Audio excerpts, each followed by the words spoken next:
Bulletin का बाकायदा आगाज करेंगे अफसोसनाक खबर के साथ।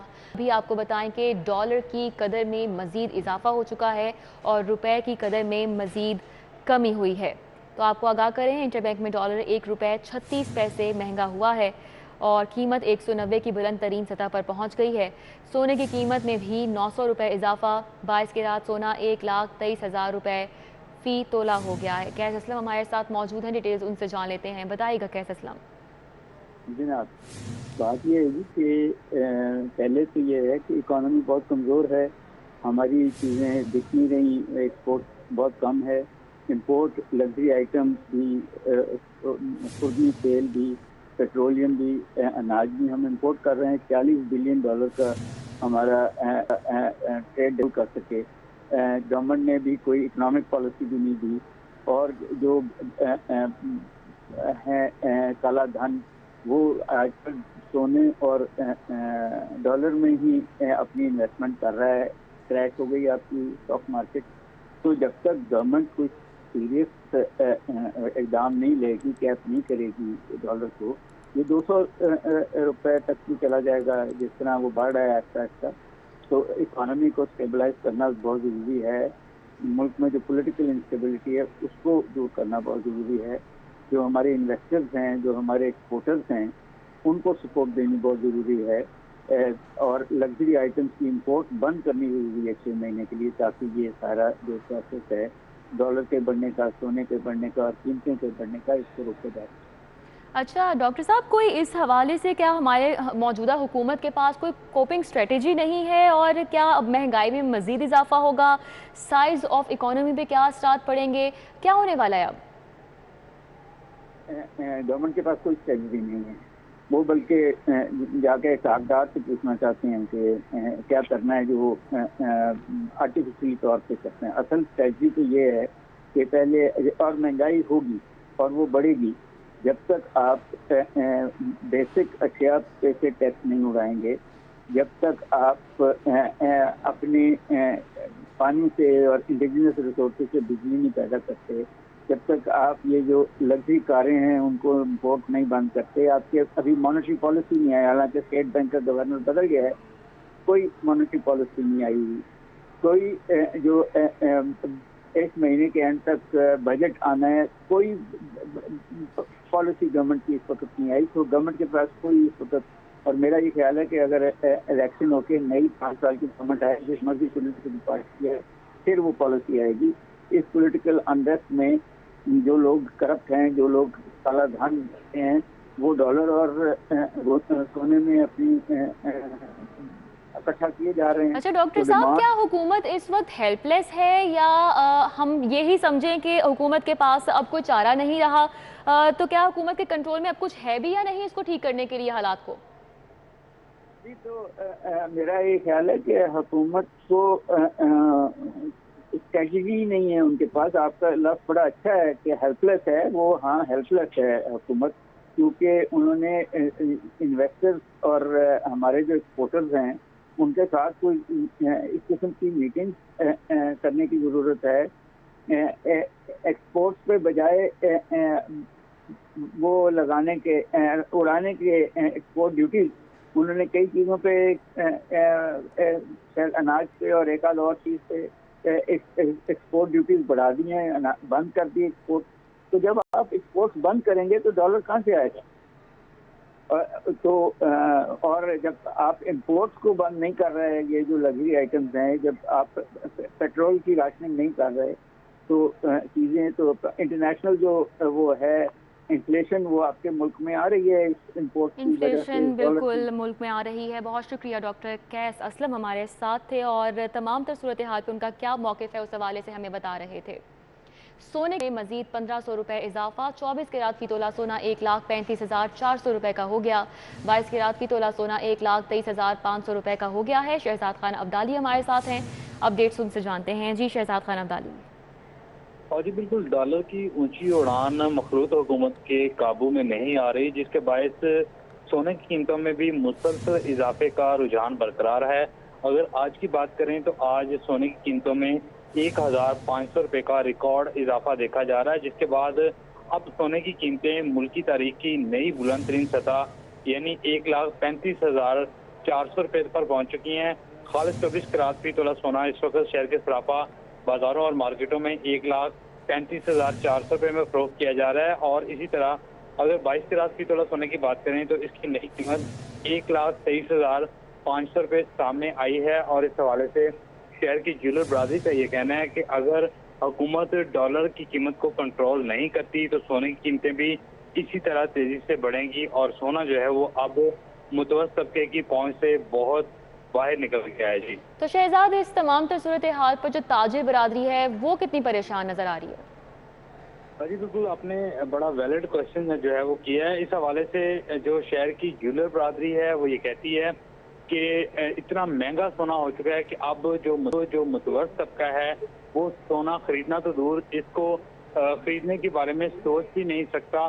सिर्फ जो शहर का रईस तबका है वो सोना खरीद सकता है। अब जो मुतवस्सित और जो लोअर मिडिल क्लास है वो सोना खरीदने के बारे में सोच भी नहीं सकती। और इस हवाले से शहर की जो ज्वेलर बरादरी है वो शदीद परेशान है, क्योंकि सोने की तजारत जो है वो सुस्त रवि का शिकार हो चुकी है। इस वक्त शहर के सराफा बाजारों और मार्केटों में गाहक ना होने के बराबर है। और इस हवाले से शहर की ज्वेलर बरादरी का ये कहना है कि अब उनके लिए दुकानों के किराए और टैक्सेस अदा करना, इसके अलावा मुलाजमीन को तनख्वाहें देना जो है वो निहायत मुश्किल हो गया है, क्योंकि सोना जो है वो बिक तो रहा नहीं। और इस हवाले से सोने के जेवरात तैयार करने वाले जो कारीगर हैं वो भी परेशान हैं। उनका ये कहना है कि अगर सोने की तजारत ही नहीं होगी तो वो किस तरह से अपने माली मामला जो है वो चला सकेंगे। सोने की बढ़ती हुई कीमतों में सोने की तजारत को, ज्वेलर्स बरादरी को और सोने के जेवरात तैयार करने वाले जो कारीगर हैं उनका मुस्तकबिल जो है वो दाव पे लगा दिया है। उनका मुस्तकबिल दाव पर लगा दिया गया। बहुत शुक्रिया। शहजाद खान अब्दाली हमारे साथ थे और तफसीलन अपडेट कर रहे थे। दीगर खबरें शामिल करें और अब आपको बताएं कि गर्मियों की सौगात फालसे की रेडियो पर रश है। फालसा दिल और जिगर को राहत पहुंचाने का काम करता है, शहरियों की जानिब से ये कहा जा रहा है। कलीम अख्तर हमारे साथ मौजूद हैं, उनसे जानेंगे कि जो शहरी हैं वो फालसे का शरबत किस तरह से एंजॉय कर रहे हैं। बताइएगा कलीम। हाँ जी बिल्कुल, जिस तरह गर्मी की शिद्दत में दिन ब दिन इजाफा होता चला जा रहा है वैसे ही जो मशरूबात हैं उनकी मांग भी बढ़ती चली जा रही है। जैसे कि गर्मियों का मौसम आता है उसके साथ कई फल आते हैं और उन फलों में एक फल है खट्टा मीठा फालसा। और यहाँ पर शहरियों की तादाद मौजूद है जो फालसे का जूस पी के गर्मी की शिद्दत को कम कर रहे हैं। ज़रा इनसे जानने की कोशिश करते हैं। अच्छा, मुझे बताएं कि जैसी गर्मी आती है फालसे का जूस की मांग बढ़ जाती है, क्या कहेंगे इसके ऊपर? जी, फालसे का जो जूस है वो इंसानी सेहत के लिए बहुत ज़बरदस्त है। गर्मियों में तो ख़ास तौर पे फालसे का जूस जो है ना वो बहुत ही ज़बरदस्त है। दूसरा जैसे आलू बुखारे का जूस हो गया, शरबत हो गया, दूसरे शरबतों से ये बहुत अच्छा शरबत है। तो गर्मियों में तो ये जितना पी सके उतना कम है। कि गर्मी की जैसे ही गर्मी आती हैं तो जो मशरूबात हैं उनकी मांग बढ़ जाती है और फालसा उसमें से एक है। और ये ना सिर्फ गर्मी की शिद्दत को कम करता है बल्कि दिल और जिगर के लिए बहुत फ़ायदेमंद है। यहाँ पर जो शहरी हैं उनका कहना है कि फालसे का जूस पी के हम लोग एक दफ़ा फिर ताज़ा हो जाते हैं। बहुत शुक्रिया। नायब सदर नून लीग मरियम नवाज को वीआईपी सिक्योरिटी देने का फैसला किया गया है। वजारत दाखिला थ्रेट असेसमेंट कमेटी की सिफारिश पर मंजूरी दी गई है। मरियम नवाज को पुलिस के साथ रेंजर्स एहलकारों की सिक्योरिटी भी दी जाएगी। मरियम नवाज को इस्लामाबाद में वफाकी पुलिस और रेंजर्स की सिक्योरिटी हमा वक्त हासिल होगी। दूसरे सूबों के इजला में मुतल्लिका पुलिस सिक्योरिटी फराहम होगी। मरियम नवाज की रिहाइश गाहों पर भी सिक्योरिटी फराहम की जाएगी। मरियम नवाज को सिक्योरिटी बतौर नायब सदर मुस्लिम लीग नून दी जा रही है। तो नायब सदर नून लीग मरियम नवाज को वीआईपी सिक्योरिटी देने का फैसला किया गया है। वजारत दाखिला थ्रेट असेसमेंट कमेटी की सिफारिश पर मंजूरी दी गई है और मरियम नवाज को पुलिस के साथ रेंजर्स एहलकारों की सिक्योरिटी भी दी जाएगी। Deputy secretary health doctor Farid की कलमा चौक आमद। डिप्टी सेक्रेटरी हेल्थ और ब्लड कैंसर मरीजों में मुज़ाकरात कामयाब हो गए। अद्वियात की कमी के बायस मुफ्त अद्वियात की फराहमी बंद हुई। डॉक्टर फरीद की जानिब से ऐसा कहा गया कि सेक्रेटरी हेल्थ की हिदायत पर मुजाहिरीन से मुज़ाकरात के लिए आया हूँ। उनकी जानिब से ये भी कहा गया। अभी आपको इस हवाले से मजीद बताएंगे, लेकिन यहाँ पे अपडेट करते चलें कि मलेशिया के ट्विन टावर्स की तर्ज पर जुड़वा टावर्स बनाने का मंसूबा है। सूबाई दारुल हुकूमत में मंसूबे की एक मरतबा फिर बातगश्त शुरू। पंजाब हुकूमत की हिदायत LDA ने ख़तो किताबत शुरू कर दी है। शेप और ब्रिज के एतराफ़ 2 मोजाजात अराजी की निशानदही मुकम्मल कर ली गई। LDA ने DC को अराजी मुंतकिली के लिए मरासला इरसाल कर दिया गया। दोनों इतराफ़ की अराजी की मुंतकली के बाद वज़ीर आज़म को ब्रीफिंग दी गई। 19 केनाल 13 मरला मोजा मियाँ की 32 केनाल 8 मरला सरकारी अराजी की निशानदही की गई। राव दिलशाद हमारे साथ हैं, डिटेल्स उनसे जान लेते हैं। राव दिलशाद, आगाह कीजिएगा। बिल्कुल जी, लाहौर शहर में मलेशिया के दारुल-हुकूमत जकार्ता में वाक़या ट्विन टावर्स की तर्ज पर लाहौर में भी ट्विन टावर्स बनाने के मंसूबे की एक मरतबा फिर बाज़गत शुरू की गई है। आपको ये बताएं कि इस मरतबा LDA के डायरेक्टर हाउसिंग की जानिब से डिप्टी कमिश्नर लाहौर उमर शेर चट्टा को एक मरासला जारी किया गया, जिसमें इस्तदा की गई है कि ट्विन टावर के लिए जो सरकारी अराजी मौजूद है तहसील मॉल्टन के मौजा इचरा और तहसील कैंट के मौजा मियाँ मीर में, ये जो मौजा इचरा है ये बिल्कुल जो है वो शेरपा ब्रिज के राइट साइड पर वाक़ है, जबकि मौजा मियाँ मीर लेफ्ट साइड पर है। तो दोनों मौजाजात की मजमूई तौर पर जो अराजी है वो तकरीबन 52 कनाल की अराजी है। दोनों मौजाजात में मौजूद जो अराजी है ये सेंट्रल गवर्नमेंट की अराजी है, जो कि CNW के ज़ेरे इस्तेमाल है। इस वक्त वर्कशॉप, मसाजिद और दीगर इंफ्रास्ट्रक्चर यहाँ पर मौजूद है। आपको ये बताएं कि इस हवाले से इस्तदा की गई है कि 19 कनाल 13 मरले मौजा इचरा की अराजी को LDA के नाम पर फौरी तौर पर ट्रांसफ़र किया जाए। लफ्ज़ अर्जेंटली रिक्वायर्ड भी इसमें इस्तेमाल किया गया है, जबकि मौजा मियाँ मीर में वाक़या 32 कनाल 8 मरले अराजी को भी LDA के नाम मुंतकिल करने के हवाले से इस्तदा कर दी गई है। और इस पर डिप्टी कमिश्नर लाहौर ने जो वर्किंग है वो भी शुरू कर दिया और मुतलका पटवारी और रेवेन्यू ऑफिसर्स को ये हिदायत जारी कर दी गई है। ठीक है, बहुत शुक्रिया। राव दिलशाद हमारे साथ थे, तफसीलन आगाह कर रहे थे। भी आपको बताएं, Punjab institute of neuro sciences में सीनियर रजिस्ट्रार की कमी दूर करने का अमल शुरू। महकमा स्पेशलाइज्ड हेल्थ ने 16 सीनियर रजिस्ट्रार भर्ती करने की मंजूरी दे दी है। सीनियर रजिस्ट्रार न्यूरो सर्जरी की 14 सीटों पर भर्ती होगी और सीनियर रजिस्ट्रार एनेस्थीसिया और रेडियोलॉजी की एक सीट पर भर्ती की जाएगी। जाहिर चौधरी सीनियर हेल्थ रिपोर्टर हमारे साथ मौजूद हैं, डिटेल्स उनसे जान लेते हैं। जाहिर चौधरी, आगाह कीजिएगा।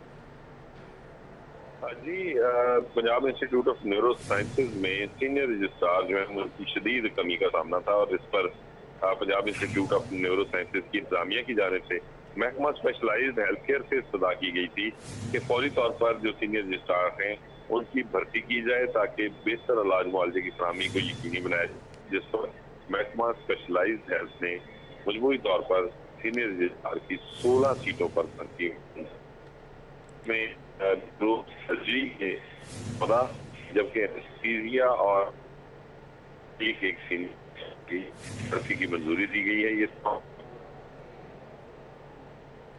ठीक है, बहुत शुक्रिया। जाहिर चौधरी हमारे साथ थे, तफसीलन आगाह कर रहे थे। और जैसा कि जाहिर चौधरी में बता रहे थे कि Punjab institute of neuro sciences में सीनियर रजिस्ट्रार की कमी दूर करने का अमल शुरू कर दिया गया है। महकमा स्पेशलाइज्ड हेल्थ ने 16 सीनियर रजिस्ट्रार भर्ती करने की मंजूरी दी है। सीनियर रजिस्ट्रार न्यूरो सर्जरी की 14 सीटों पर भर्ती होगी। उधर British high commissioner Christian Turner की पंजाब असम्बली आमद। British high commissioner Christian Turner की स्पीकर चौधरी परवेज इलाही से मुलाकात हुई। मुलाकात में मौजूदा मुल्की सियासी सूरत हाल पर तबादला ख्याल किया गया।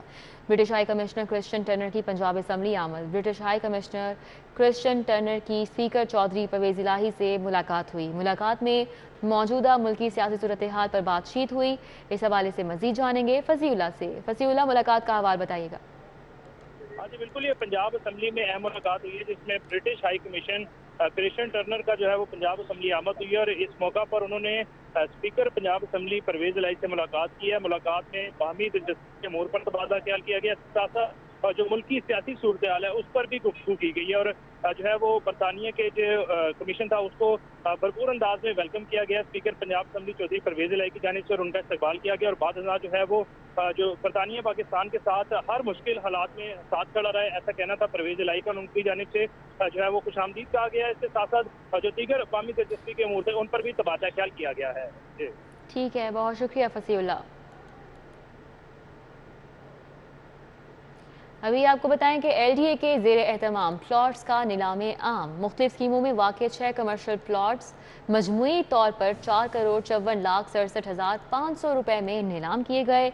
प्लॉट्स का नीलामे आम LDA community centre civic centre new garden town में मुनक़िद हुआ। दुर नायाब हमारे साथ मौजूद हैं, डिटेल्स उनसे जान लेते हैं। दुर नायाब, बताइएगा। जी बिल्कुल, एलडीए के सिविक सेंटर कम्युनिटी सेंटर जो कि न्यू गार्डन टाउन में है, वहाँ पे ये नीलामी आम मुनक्किद हुआ। इसमें मुख्तलिफ स्कीमों में मजमूई तौर पर 6 कमर्शियल प्लॉट 4,54,65,500 रुपए में नीलाम किए गए। Plot number 804/3 block B Jubilee Town 83,84,900 रुपए के हिसाब से नीलाम हुआ। प्लॉट नंबर 804/4 जुबली टाउन, ये भी 83,27,600 रुपए के हिसाब से नीलाम हुआ। इसी तरह सेक्टर सी काइजम टाउन, सेक्टर D1 काइजम टाउन और सेक्टर D2 काइजम टाउन के भी प्लॉट जो हैं वो भारी रकूम के जो है वो नीलाम कर दिए गए और इसकी तमाम तर निगरानी जो है एलडी की ऑक्शन कमेटी में की। जी ठीक है दुर्नया, बहुत शुक्रिया। न्यूज़ स्टूडियो से फिल वक्त इतना ही। अगर आप जानना चाहते हैं किसी भी खबर की तफसील तो विजिट कीजिए हमारी वेबसाइट city42.tv। अभी एक ब्रेक, जिसके बाद हाजिर होंगे हेडलाइंस के साथ। आप देखते रहिए City 42 और रहिए शहर की हर खबर से बाखबर।